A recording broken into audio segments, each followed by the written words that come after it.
Welcome to West Country Wanderings and welcome to my monthly vlog number 18 for the month of January 2023, first one of the year. Yes, I'm in Frome, but today's vlog will not be coming from Frome. Starting the journey here, I've caught the train to Frome back in Somerset, and I'm going to walk to the beautiful village of Mells, that's M-E-L-L-S. A couple of years ago it was voted one of the 20th most beautiful villages in the whole of UK and Ireland by Condé Nast Traveller magazine. So we'll have a look at that. Apparently it's got a 15th century beautiful high street, much history. But also be lots of interesting things on the way between this town and Mells. We'll be following the river, we'll be joining up with the Mells River in fact. Lots of industrial archaeology and a very strange history of a little bit of a canal as well. Canal I'd never heard about until I was researching today's vlog. Anyway, hope you enjoyed the tour here and the monthly vlog here on West Country Wanderings. I visited Frome before, and actually on the channel it's the most viewed video aside from my railways and canal series videos. Something like 2,500 views now, something like that, which I found extraordinary. And I think the reason for that is a lot of people come either to visit here or are thinking about moving here from the southeast part of England. So we're not spending time in Frome today, but I'll just tell you a little bit about the town. I'm currently in the park high above the town. I've walked across the town, busy and noisy, so it's not great for doing pieces to camera there, certainly not with a tripod on that. So up until the Industrial Revolution, Frome was the largest town in Somerset. It was actually bigger than the city of Bath, which now lies outside the county of Somerset in Bath, North East Somerset, but at that time it was in the proper county of Somerset, and Frome was larger than that. Became really important because of the river Frome, and we'll be touching on that later because we'll be crossing over Mells River, or the River Mells, which is a major tributary of the Frome River. So yeah, lots of cloth mills, lots of industry in this area. Now most of the town centre is actually a conservation centre. It has a large number of Grade 2 listed buildings. In terms of the pronunciation of the town, people that aren't from the West Country often get the pronunciation wrong. It's never pronounced Frome, it's always pronounced Frome. Part of the reason of that are the origins of the name Frome. Now, the origin of the word actually comes from a Brianithic word. I don't even understand what Brianithic means. Looking at the notes there, I've just checked my notes. I'll put it in down what Brianithic means, but it comes from two words, either fro or frona, and they both mean fine and fair, and they're referring to the river as it flows through this wonderful town here in Somerset.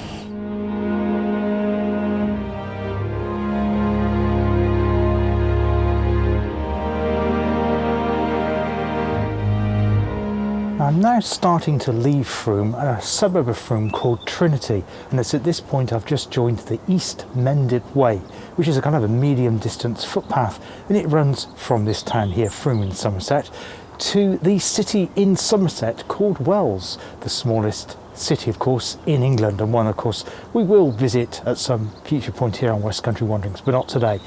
In the valley there is called Vallis Vale, and once lots of quarrying took place there. There was also an iron ore works, and probably we'll be able to explore a little bit of that as we'll make our way towards the village of Mells.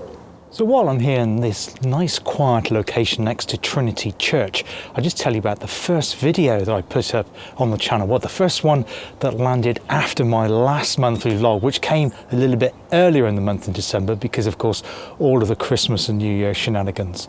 And this video actually appeared on my channel on Christmas Eve, although I filmed it just about a week or so before. I caught the train from where I live in Gloucestershire, just a short train ride away to Worcester Hill, and had a look around Worcester Cathedral. I also filmed through the city centre. Something that I often don't do on my channel is urban bits and pieces, but I thought it'd give people a flavour of seeing shoppers running about, scurrying about, getting the last minute gifts for the big day, to try and give it a bit of atmosphere. The other thing I did in that video was I used some music from King's College in Worcester, not the really famous one in Cambridge, that'll be copyright issues, but I used King's College in Worcester, which they'd actually sung in the cathedral the previous Christmas, and I overlaid that onto the soundtrack, and it seemed to have gone really, really well. One of the other things that I explored in the cathedral there were the fantastic Christmas trees which were placed all the way around the cloisters there, the beautiful cloisters there in Worcester Cathedral. Well, that video seemed to go down really well. A lot of people found it really Christmassy. So thanks for your comments on that video. I really appreciated you watching it, and hopefully it got you in the mood for the following day, the big day, Christmas Day. Had a really nice comment from a lady called Faith G, who often comments on my channel. Hi Faith, thank you very much for your comment. And she put, that was a video with many highlights. The waiting room was woo. In fact, before I went to the cathedral, I showed you the fantastic waiting room at Worcester Shrub Hill, which I hadn't shown on my channel before, but it's well worth checking out if you're ever changing trains or stopping or starting a journey at Worcester Shrub Hill. The music was woo-hoo. The cathedral was wow, but one of my great weaknesses is Christmas trees. And they were so beautifully and thoughtfully dressed. Yeah, I thought so too. Thank you, Faith, for that comment. And a lot of them had really quite touching tributes to members of their families that had passed away, and obviously at Christmas time they were thinking of them, and I was reading some of the labels that are attached to those. A lot of them have been put up by charities as well in the Worcestershire and Herefordshire areas, and it really was quite moving and very thoughtfully done and really well presented, so thank you for that. I've now come outside of the urban area of Frome here in Somerset, and Vallis Vale is just down there. And while I'm here, I just thought, in this lovely little copse here, just high above the town, just thought I'd tell you a little bit more about the geology and also the quarrying that took place here once. This is the easternmost outcrop of the Mendip's hard carboniferous even limestone took place here, or it still does of course. And in 1896, the Somerset Quarrying Company started operations here. In fact, they were producing 100 tonnes of aggregate each day. That's a vast sum. 90% of that was for roadstone, for building roads or laying foundations onto road, because it was towards the end of the Victorian period. Much building was taking place, particularly in the urban areas, and it was taken out by rail. More about rail in a bit. The remaining 10% was put into lime kilns to produce lime, and the majority of that was used in agriculture, but some of it was also used as a water treatment process to soften water. While it's also nice and quiet here, I thought I'd tell you about the second video that appeared on West Country Wanderings this month. I think it landed just before the year ended. And that was one of my Devon series videos, and it was from Saltram Park in Plymouth. It's actually a National Trust property, quite a large park, like a green lung for the urban city of Plymouth there. And it lies right next to the River Plym, which is a tidal estuary. In fact, next to it is the ancient town of Plympton. In fact, Plympton is much older than Plymouth, and it was a lot more important. Plymouth was just a tiny little place, while Plympton was a stannery town, important also for the mining that took place on the lower slopes of Dartmoor. Anyway, I went to Plymouth to take some photographs down there. In fact, in the start of the video, I started that video by the famous two bridges, the Road Bridge at Tamar Bridge and the Royal Albert Bridge, which is a railway bridge that links Cornwall and Devon, of course. And I then went round Saltram Park on a really cold day, taking photographs where it was all kind of icy and frosty of that. And also then we went into Saltram House and had a look around that, because it had been decorated for Christmas. That video went down really well. In fact, one of my regular commenters, one Kathy Dyer, hi Kathy, thanks so much for your comment. I'll just read you Kathy's comment now. Kathy writes, a great video, loved it all, peaceful, ideal after Christmas. Was that an owl silhouette in one of your photos at the beginning? Now, that's an interesting comment that Kathy made, Dan. I did reply to her because I took an image of the River Plym, and purely coincidentally, as I was taking the image, it was all nice and frosty. I was pleased with the image. There was a bird flying directly above the river just as I clicked the shutter, just one of those happenstance things that do happen luckily from time to time. I thought initially that it was a wood pigeon when I took the photo. When I did a little bit of editing to the photo, just tweaking the highlights and the shadows and the saturation and colour balance, that sort of thing, I noticed it certainly wasn't a wood pigeon, and Kathy said, was it an owl? Well, it's quite possible that it was an owl. I used to work quite close to there on night shifts, and often at night time you could hear owls in the area, and it is entirely possible that there you do get owls flying during the daytime too. There is a large nature reserve right next to it, and that gives really important fundamentals that this could well have been one of those fabulous nocturnal birds. So the footpath goes down quite steeply at this point. We're now entering Vallis Vale. I think that's the right pronunciation. Been a beautiful walk now. In fact, I just met the landowner. I was doing the piece to camera about Saltram Park there, talking about the owl, and she came over. Very nice lady. She was telling me about some of the issues she's had because of her land has the public footpath running through it, particularly night time. It's been issues, but aside from that, the land seems to be managed really, really well, and that copse was a most delightful place to do piece to camera. Anyway, we're going to continue our journey down the footpath, down through the wood here, to make our way down to the River Mells and the village of Mells. So this is the River Mells. We'll be following that into Mells. It's making its way downstream. In fact, it rises near the town of Shepton Mallet and joins the River Frome just outside the town of Frome, down in that direction there. But yeah, beautiful. This is Vallis Vale. I had a slight mishap coming down here. There'd been a tree fallen down on the steep footpath on the steep side of the vale there.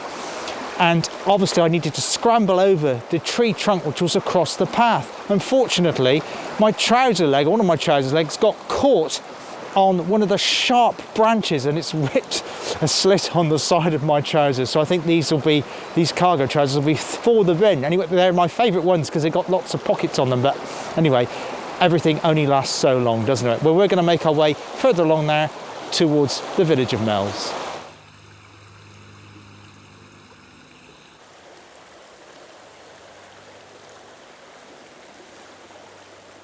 Now, while I'm here, this most delightful spot next to the River Mells, I thought I'd tell you about the third video that landed on my channel. In fact, it arrived on West Country Wanderings channel on New Year's Eve. I filmed it a few days before. It was quite local to where I live, in just outside the town of Stroud. In fact, it was the village of Chalford, which is almost an alpine-looking village in the southern part of the Cotswolds. We had been there before because of the Thames and Severn Canal that runs through the southern half of the village. But I wanted to do two things with that video. One, to tell you about the religious community at Brownshill because of all the connections it had and the famous people indeed that had arrived there, but also to tell you about the donkeys that once transported groceries, first of all around the 1930s, but then again when it was revived in the earlier part of this century. The video went down really well and I had a lovely comment, and I'll just tell you about that comment now. The comment was actually from a gentleman called Tony Gray. Many thanks for your always entertaining videos and looking forward to many more in 2023.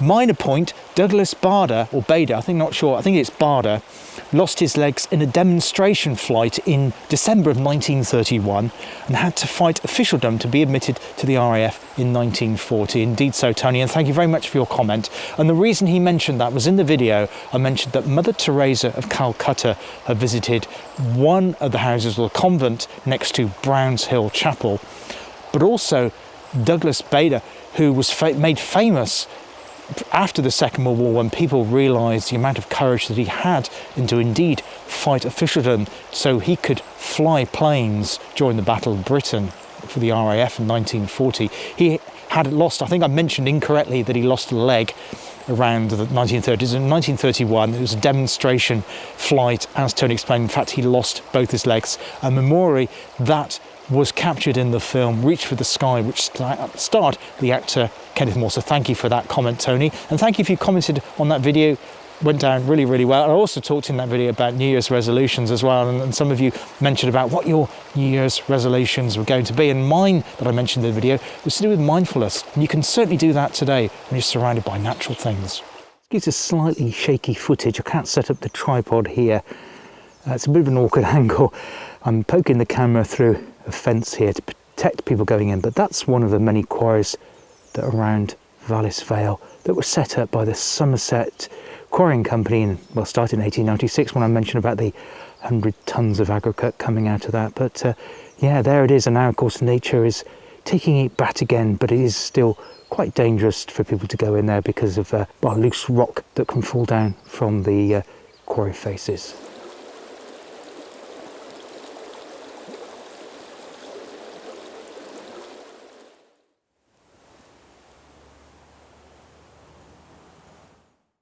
So you might think, with all the disused quarries in the area, that this railway line above my head is also disused. Well, you'd be forgiven for that, but it's not. It's actually a working railway line. In fact, I saw, or rather heard, a freight train using it earlier on when I left Frome station. It actually diverges away from the Frome line just before the station, and it goes to, now I'm not sure the pronunciation of this, or whether it's Watley or Waitley, whether it's pronounced like the actor Kevin Waitley, or it's Watley Quarry, which is still a limestone quarry which provides much ballast for network rail, and it's very much in use. And I think there are about 2 or 3 freight trains at least that use this bridge daily.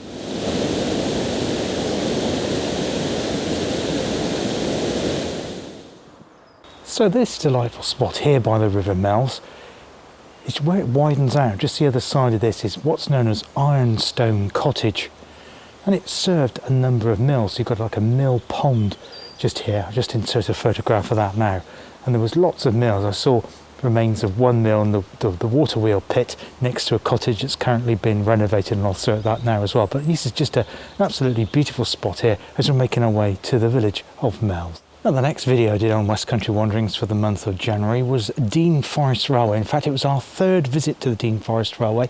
This time I went to Whitecroft station, which had only been opened, some 10-15 years previously, one of the newer ones. I say opened, of course it was reopened, but it wasn't from the original buildings. It was completely rebuilt, but in the style of the original station there in west part of Gloucestershire. And I filmed some stream trains going in and out of the station. Not only that, I got also talking to the crossing keeper. Hi, Vin, a gentleman called Vin Blick, really nice gentleman, and he's a crossing keeper there. And he mentioned that that level crossing doesn't get mentioned very much on YouTube, so I was happy to restore the balance on that and got some shots of him opening and closing the level crossing gates there. I also filmed a bit around the Norchard Centre, but we will return to the Dean Forest, probably either Norchard or Park End, to cover the other bits and pieces that we haven't seen on that railway yet, and see if we can get some different locomotives coming in and out. Anyway, that video was particularly well received on my channel. I think it was the 2nd most popular video for the month of January.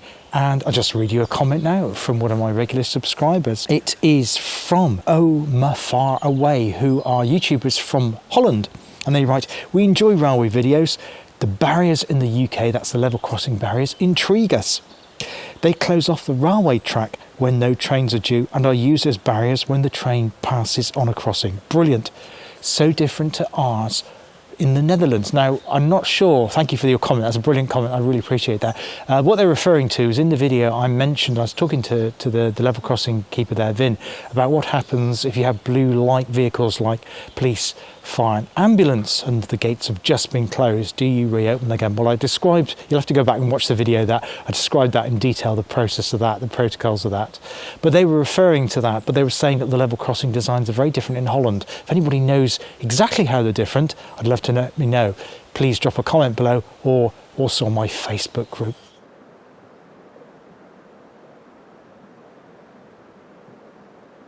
So we're still making our way to the village of Mells. Just to point this section out, I've just taken a photograph of the exit tunnel when I was under that railway bridge. Just shortly after that railway bridge, there's another railway bridge, a bigger one, over the footpath on the river. It then disappears into tunnel. That's the railway, that is, that goes onto Watley or Waitley Quarry. And Waitley Quarry is off down that direction.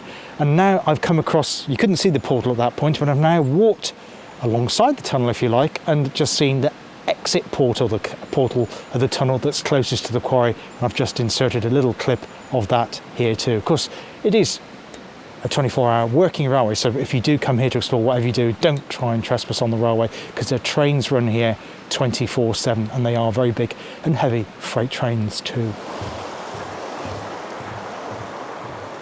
Oh yes, this was the damage to my trouser leg earlier on. Oh, the slit right down there, you can just see that. Thankfully, the skin's not broken. It was a sharp branch that just dug a hole in it, so to say these are fit for the bin, but that's just the nature of going out walking in the countryside across land where you've got trees falling down. But anyway, I'm still enjoying it. It's terrific, no harm done. We'll continue our walk towards the village of Mells. I've now come through the village of Wadbury or Wadbury, and there's a bit of an incline. I'm now high above the River Mells. This is Wadbury Valley here in the River Mells is down deep in the valley there. Just a beautiful spot with all the bird song around me too.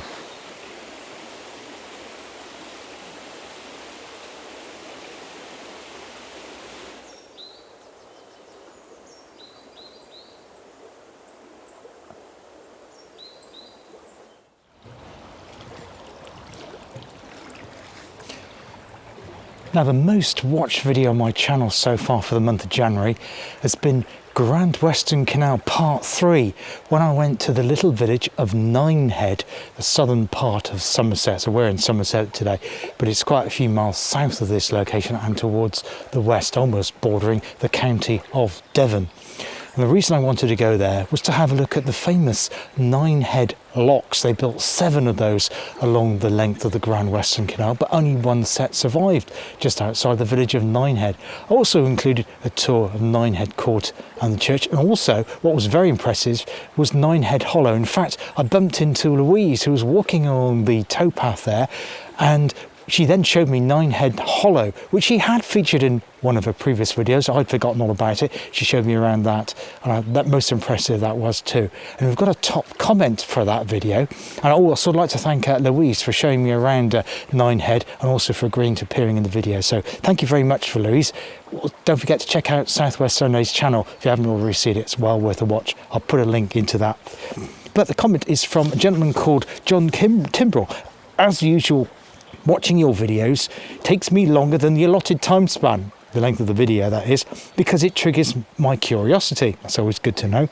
I googled Ninehead Court and see it is a nursing home now, but maintained to a very high standard. Indeed it is. Yes, it is a private residential house, but it's looked after, has fantastic grounds there that are open in the spring and summer for the public to go around and enjoy too.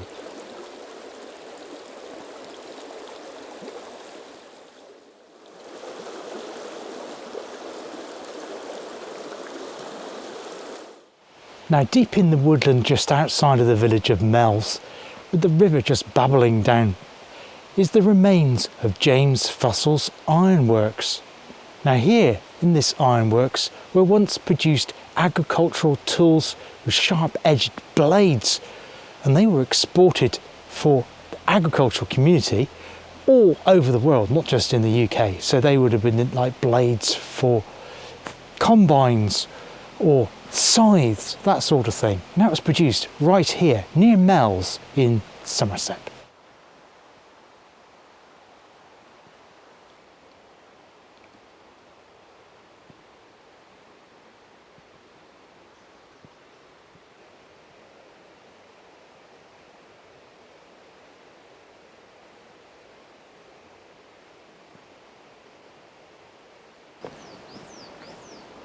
Now, it's good to see as you walk around the site. It's a huge site, but sadly a lot of it's been fenced off because there's a sheer drop down into the river and some of the buildings are crumbling away. But one of the biggest buildings on the site, this one here, is currently undergoing restoration, and it looks like there's been some repairs done to the roof, so that's brilliant.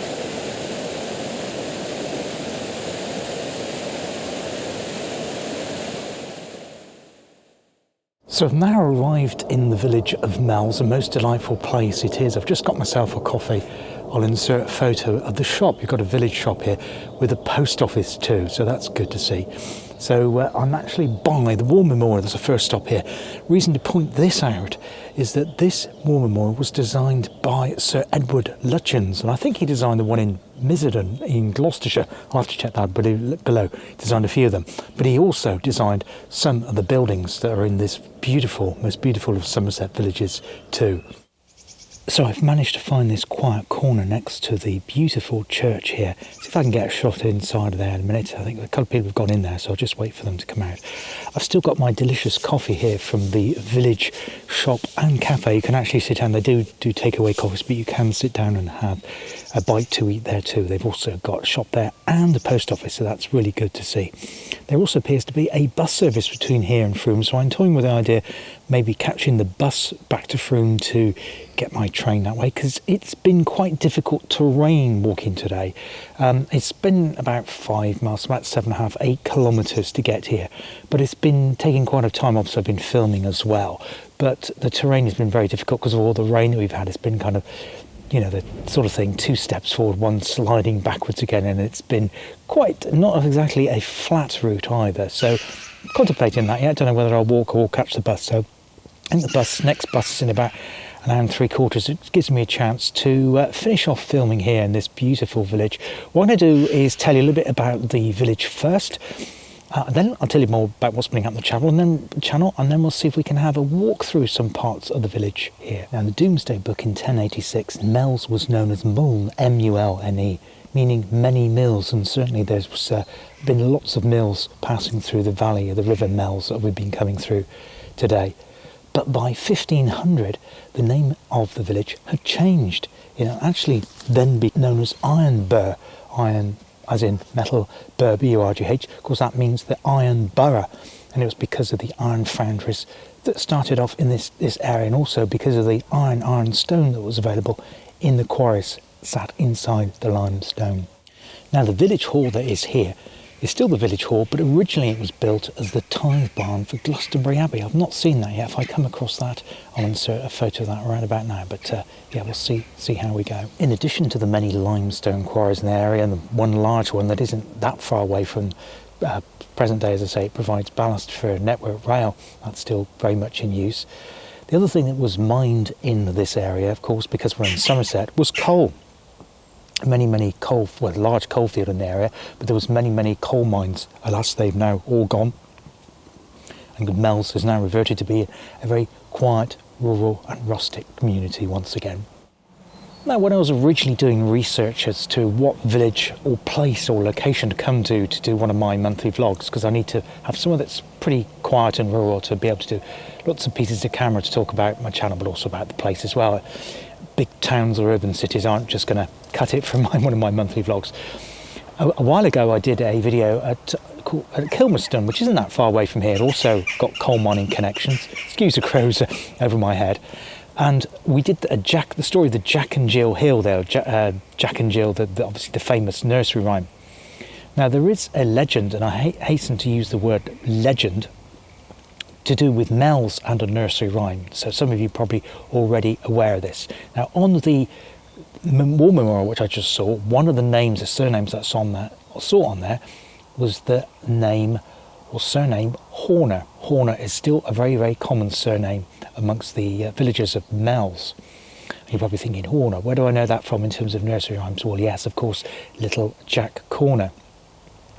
Now, some people still mistakenly believe, including Wikipedia, because Wikipedia isn't always right, you can't rely on that to get facts, that it still thinks that Mells and Little Jack Horner and the sat in his corner and all of that was connected with Mells, but that isn't the truth, and I'll explain the reasons for that now. The main reason for that is because the nursery rhyme first appeared around the 1390s. There's still documentary evidence to prove that. But the Horner family of Mells did not appear until well after that date, until the 1500s, so you can see that the two couldn't be connected. In the 1760s, the nursery rhyme was republished, and still a copy of that remains. And in that version of the nursery rhyme, it has connections to Barnet in North London, indeed a very long way from where we are here today in Somerset. In the original, which still survives, it states that Thomas Horner, not a John or Jack Horner, bought the land of the king, and at high valuation. Mells and Little Jack Horner were not connected in the popular legend until later on in the 20th century. So I'm happy to dispel that myth here on West Country Wanderings. Now, just on the edge of the cemetery here, and before I tell you more information about this beautiful village of Mells, just tell you what the 6th video that was on my channel this month, for the month of January, and that was the longest aqueduct in England. Yes, not the... Now, can I pronounce this again? I know it's wrong. Pontisclyde, that is completely wrong, and I can never remember what the correct pronunciation is. I did learn it in a book the other day, and it's again gone out of my head, so I do apologise for the pronunciation. It's something like no, it's no good. I can't do it. Anyway, put up you know the one I mean. That's the biggest and longest one in the United Kingdom. I did in that video was I went to the longest aqueduct in England, and that is on the Stratford-on-Avon Canal, which goes from the West Midlands down to the Warwickshire town of Stratford-on-Avon, near the village of Beerley. Walked there in very, very muddy conditions to show you that, and I was absolutely astounded by the engineering on that particular aqueduct. Anyway, I had a terrific comment from that particular video from one of my regular subscribers, and I'll read that to you now. So a gentleman called David Ludlow, he actually runs two very good YouTube channels, one on photography, one on IT, worth checking out. I'll put the connections in for those in today's description of today's video. Anyway, he wrote, "I'm always amazed at the engineering and construction skills from years ago to create such practical and wonderful canals, bridges and aqueducts. And it is in sight to behold, both from the road level, looking for the length of it, where you can't actually see the entire length, but also particularly when you're walking along it and you've got that trough that the canal sits in, yes, because you're actually lower than the water level. It'd be great to have seen that with walking past with a narrowboat going past, but of course that wasn't possible because the canal's currently closed, or it was at the time of filming, because they were dredging it near the village of Wilmcote. But when that reopens again, if I am in that way, I'd love to get a shot of the narrowboat going across that terrific aqueduct there. Now, the 7th video to land on the channel was Chosen Hill, a personal family journey. And the reason it was subtitled that was because although part of the video was about classical composers and also an artist, an incredible artist that does microscopic art. If you've seen the video, you'll remember the grain of sand on the church. It was a personal journey for me because I happened to just mention it even before I planned going there to a relative that I was going there, and she said, "Oh, I hope you're going to tell your viewers about the family history." And I didn't know any of it really. I had a vague awareness that he was my great-grandparents' son who lost his life in the Second World War. And what that video is about, partially about, is the story of what happened, the tragedy that happened there with the Lancaster bomber and it crashing. I had quite a few very, very positive comments on that, saying how moving the video was. It was a pleasure and an honour to film it and to edit it. And one of my regular subscribers, a gentleman called Stephen Chappell, writes, "Paul, as well as his resting place, meaning the grave by Chosen Hill Cemetery there, your great uncle is also likely to be commemorated in the city of Gloucester, Roll of Honour within the cathedral." Well, thank you, Stephen, for that. I didn't know that. I haven't actually done Gloucester Cathedral as a video on my channel. I did Worcester Cathedral, which is also fairly close to me, just before Christmas, as I mentioned earlier on. So we'll be visiting Gloucester Cathedral at some point. When I do, I'll certainly check out that. So thank you for telling me about that, Stephen, because I wasn't aware of it. And thanks very much for your comment.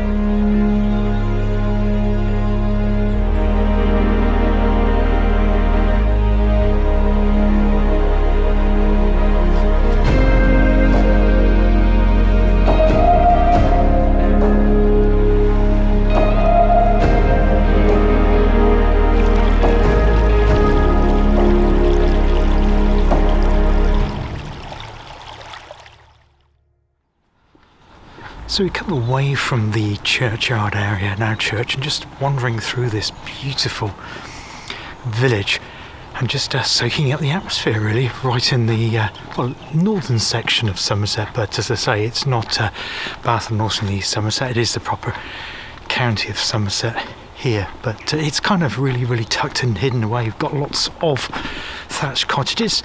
Some of it is reminiscent of the Cotswolds, but it's not the same Cotswold stone. It has a more greyish appearance, as you can see behind me. That's the rectory there we've just gone past. Got some beautiful cottages up here to show you too. But I've been enjoying my walk, but I think I've decided I will, because I've been walking around the village as well as walking here through difficult terrain. I think I'll try and see if that bus, if the bus turns up, I'll jump on it, but if not, I will have to walk back to the railway station in Frome and catch my train back to Gloucestershire that way. But the trip actually wasn't too bad. It was a nice journey down. I had to just change twice at Swindon, And then I caught what's known as the Trans-Wilts railway service, which passes through the town of Melksham, which will be convenient for another video I think I'm doing from Laycock Abbey, which is a National Trust place. Some of you will know that, of course, from filming Harry Potter as well, which was filmed all around there, so you can actually walk from Melksham station to Laycock, so perhaps that's one we'll do. But anyway, yes, it passes through there. I think that station only opened late 1980s, had a very, very poor service when it first reopened on the Trans-Wilts, but now it has a better service, and it's a good commuter run because it goes through Chippenham and down to Trowbridge and finishes at Westbury. So I changed at Westbury, 10-minute ride. I was there in Frome, and now here I am in beautiful Mells, in the, as I say, heart of this section of Somerset, tucked away here. So I will head over in a bit back towards the manor house, the church area, to tell you about the last two videos that appeared on my channel for the month of February. Hope you've been enjoying the monthly vlog so far, and the content on it, and a little bit of history. I get the sense there is so much more here that I haven't had time to share with you today. They look like there was a ruin of another larger house near the churchyard too. I haven't been able to dig into that. If I can get a photo, I'll do that. Also, I wasn't able to find an aqueduct. Yes, another aqueduct. And when I read it, I nearly choked, because it said the Dorset and Somerset Canal, which threw my mind into a wobbly. I'm thinking, Dorset and Somerset? Well, obviously I've heard of the Somerset and Dorset Railway, which ran, again, not that far from here, and we will be doing some content about that. But Dorset and Somerset Canal was a new one on me completely. And there is an aqueduct which goes over the River Mells that carried the Dorset and Somerset Canal. Of course, the main reason that most people haven't heard of it, and I certainly hadn't, is because it was never completed. It was planned to join the town of Poole in Dorset to Bradford-on-Avon to connect up to the Kennet and Avon, but it never actually happened. But there is an aqueduct near where we were today, but I wasn't able to find it on this occasion. So yes, more beautiful thatch behind us there. The road dips down steeply here, I think, and I think it again follows up to where the River Mells is, and I think it will then do a circuit round back to where I started the Mells bits and pieces, where I grabbed a coffee from the post office community shop. So I'm going to make my way down this hill, join the little road at the bottom, and back to where I started, so you can see a bit of it. But yeah, sorry, it's gone a bit dark because I've just gone under some trees here, but what a terrific place this is. Now I've just snuck down this little public footpath. I've noticed a sign there, so we've got the hedges on both sides, and I think over here we then go over the our river again, River Mells. So we'll be on the other side of it. Yes, here it is. It's called White Bridge that I'm just about to go over, just for pedestrians, and I think it was opened in 1977, so there's a Queen's Silver Jubilee. But yes, there's our wonderful river again, the River Mells, here in Mells in Somerset.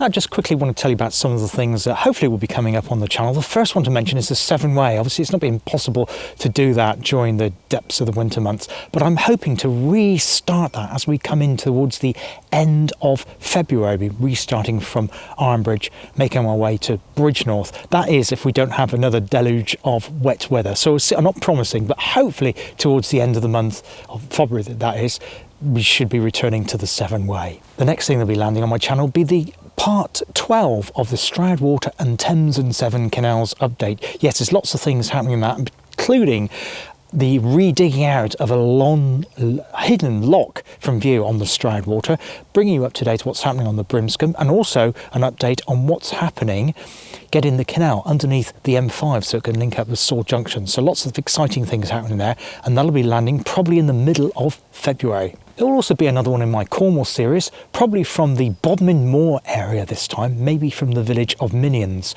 So yeah, there'll be something down there. I haven't done anything from Cornwall for a little while, so hopefully put that right again soon. And also landing another one in my canal series will be part 4 of the Wilson Berks Canal. Again, this depends on rainfall and weather and that sort of thing, because at the moment it's in a flooded state, and that is the Thames Valley to just near or just to the south of the city of Oxford, and that the town is Abingdon-on-Thames, where the Wilson Berks meets the River Thames, of course, hopefully to show you that on the channel and to show you the history of that too.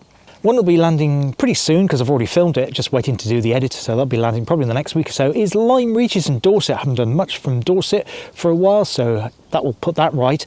I had a stunning day there, I had fantastic weather, beautiful blue skies looking at the fossils and geology on Monmouth Beach, and we also had a tour around the Cobb and the town centre too. I loved that day there, so hopefully that'll be landing within the next few days. Hope you can join me for that. So yeah, lots of things to look out for on the channel. West Country Wanderings throughout the month of February. There'll be a cornucopia of different things to do with beaches and coast and moorland and walks and rivers and yeah, you know, the usual stuff.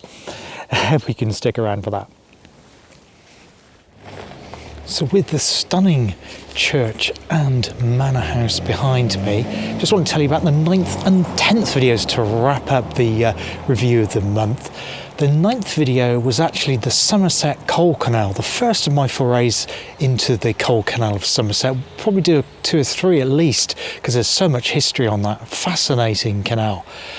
And that got some really good feedback. I think it's had well over 400 views, and I didn't expect it to be that good, because I thought, because it's not well known, I didn't think that people would really take on it. I had one comment from a lady who lives in Poulton itself and wasn't even aware of the history of the canal, even though she'd lived there for a little while. So it's terrific to get comments like that. But anyway, the top comment I felt was from Donna's Adventures, who also runs an excellent YouTube channel based in Canada. Donna wrote, "Very neat to learn about how the coal was transported.